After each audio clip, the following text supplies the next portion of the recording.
اکبر زندہ ہے، حضرت عباس اللہ کی راہ میں قتل کیے گئے، عباس زندہ ہے، حضرت اون محمد اللہ کی راہ میں قتل کیے گئے، اون محمد زندہ ہے، حضرت قاسم اللہ کی راہ میں قتل کیے گئے، حضرت قاسم زندہ ہے، 72 نفوس قدسیہ میدان کربلا میں قربان ہو گئے، 72 نفوس قدسیہ زندہ ہے، اس لیے شاعر کہتا ہے اس راز سے واقف ہے زمانے والے، زندہ ہے محمد کے گھرانے والے، اور مٹ گئے مٹے ہیں مٹ جائیں گے آخر، شبیر تیرا نام مٹانے والے، اور اعلی حضرت نے تو ڈنکے کی چوٹ پر کہہ دیا تو زندہ ہے واللہ، تو زندہ ہے واللہ، میرے چشم عالم سے چھپ جانے والے،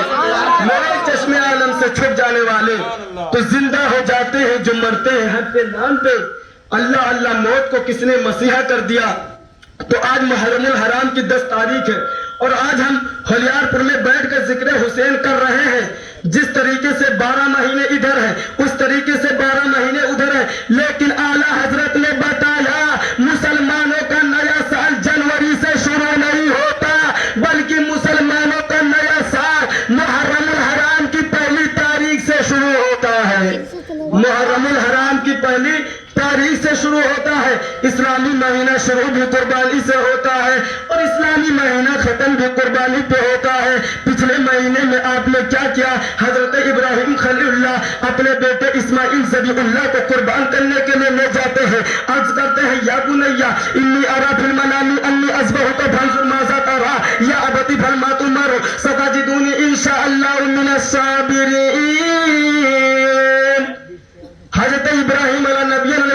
السلام کہتے ہیں بیٹا میں نے خواب دیکھا ہے کہ میں تمہیں ذبح کر رہا ہوں، بتا بیٹا تیری کیا مرضی ہے؟ حضرت اسماعیل علیہ نبی علیہ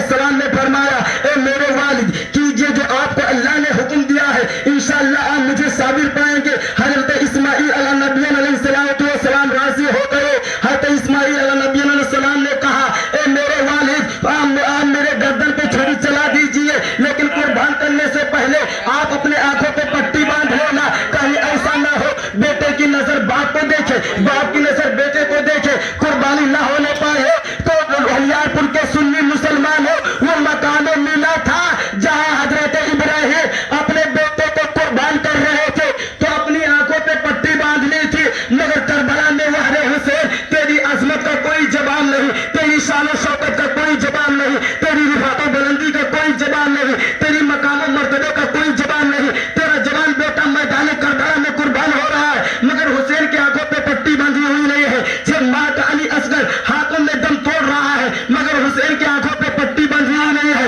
حضرت عباس کا بازو کاٹا جا رہا ہے مگر حسین کی آنکھوں پہ پٹی باندھی ہوئی نہیں ہے۔ حضرت علی اصغر سے مار کے جو حضرت امام حسین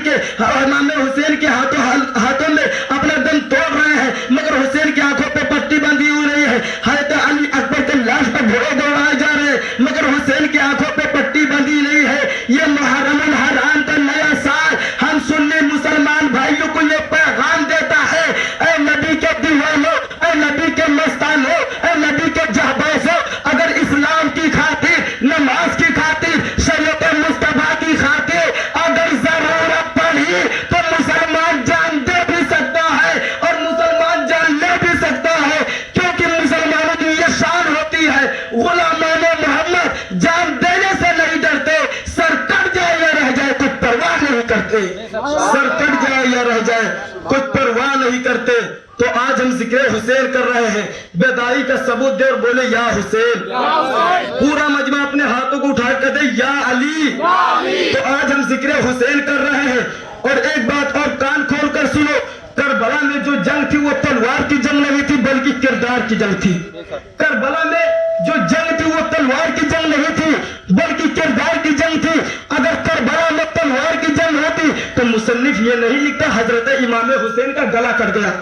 اگر کربلا میں تلوار کی جنگ ہوتی تو مصنف یہ نہیں لکھتا حضرت امام حسین کے ساتھ 72 نفوس قدسیہ میدان کربلا میں قتل کیے گئے، اگر کربلا میں تلوار کی جنگ ہوتی تو مصنف یہ نہیں لکھتا حضرت علی اکبر کی لاش پر گھوڑے دوڑائے گئے، اگر کربلا میں تلوار کی جنگ ہوتی تو مصنف یہ نہیں لکھتا حضرت عباس کا بازو کٹ گیا، اگر کربلا میں تلوار کی جنگ ہوتی تو مصنف یہ نہیں لکھتا اون محمد قربان ہو گئے۔ اب تم کہو گے مولانا اگر کربلا میں تلوار کی